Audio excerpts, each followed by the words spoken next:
मुझे पता है एग्जैक्ट, मुझे वो फीलिंग पता है कि जब हम बोलते हैं कि तुमको बेटा लाइफ में इससे बेटर मिलेगा तो अंदर से आवाज आती है यही तो चाहिए सर, ये क्यों नहीं मिला, क्या कमी रह गई थी मेरी तरफ से, क्या जतन मैंने नहीं किए, क्या रह गया मेरे अंदर से जो मुझे ये नहीं मिला। बड़ी मुसीबतों से तुम्हारे माँ बाप ने तुम्हें संवारा है, किसी के तुम उतने ही होना जितना वो तुम्हारा है।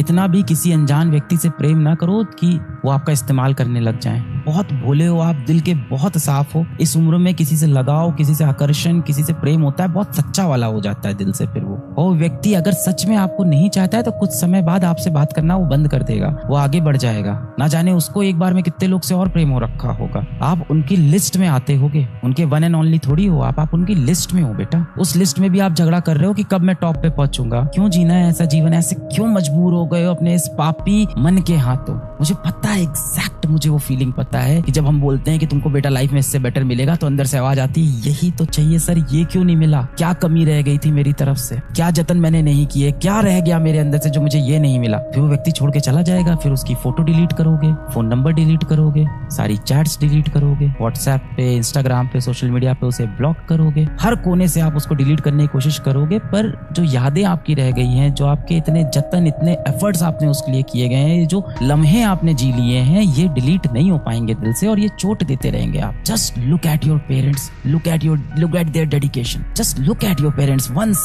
एक बार दिन में just look at your parents, look at the unconditional love they have for you. बड़ी मुसीबतों से तुम्हारे माँ बाप ने तुम्हें संवारा है, किसी के तुम उतने ही होना जितना वो तुम्हारा है। बहुत खूब लाइन है ये कि बड़ी मुसीबतों से माँ बाप ने तुम्हें संवारा है और किसी के आप उतने ही होना जितना वो तुम्हारा है। जरूरत से ज्यादा किसी के लिए मत करने लगो। सबसे पहला सोल्यूशन है कि आपको पता होना चाहिए कि आपको क्या करना है। And this is such a bad luck with most of us in this world कि हमें नहीं पता है हमें जीवन में क्या करना है। इसके लिए मैं आपको ब्लेम भी नहीं कर रहा हूँ, परवरिश ही ऐसी हुई, हमें पता ही नहीं हमें क्या करना है। पैदा हुए तो बोला गया माँ बोलो, पापा बोलो, बोल दिया। फिर किसी ने कहा ये अच्छा खाना होता है, खराब खाना होता है, ये प्लास्टिक नहीं खाना है, नहीं खाएंगे। मिट्टी खा के आया, किसी ने थप्पड़ मार दिया, डर गया कि अगली बार थप्पड़ पड़ेगा, अब मिट्टी नहीं खाना है, समझ में आ गया। इसी तरह से तो हम लोग पाले गए हैं जानवरों की तरह। क्लास फर्स्ट में आया पोएम याद करनी है, ठीक है पोएम याद, कभी पूछा भी नहीं कि पोएम क्यों याद करनी है। क्लास फोर्थ फिफ्थ में आया हिस्ट्री के लंबे लंबे चैप्टर पढ़ाए जा रहे हैं, हम पढ़े जा रहे हैं। एग्जाम में लिख के रट रट के आंसर आए जा रहे हैं, समझ में कुछ नहीं आया, कुछ नहीं आया। आज आपसे मैं पूछूं कि कोल्ड वॉर किन दो कंट्रीज के बीच में सबसे ज्यादा हुई थी, क्यों हुई थी,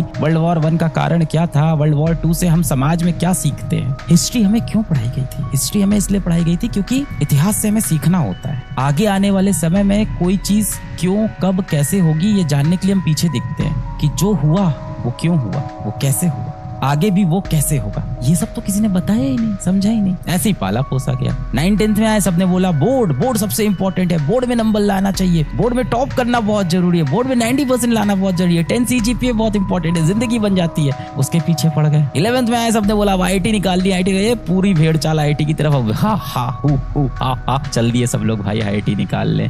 कंधे पे वही रोडोफ टांग के, कोचिंग का मॉड्यूल टांग के चले गए भाई, कोई मोबाइल से पढ़ना चालू कर दिया। इट्स वेरी अनलकी कि हमारा पूरा एजुकेशन सिस्टम, हमारी परवरिश कहीं ना कहीं हमें यही नहीं सिखाती कि हमें जीवन में क्या चाहिए। ये सब बातें अब आप सोचना शुरू करो, आपको क्या चाहिए।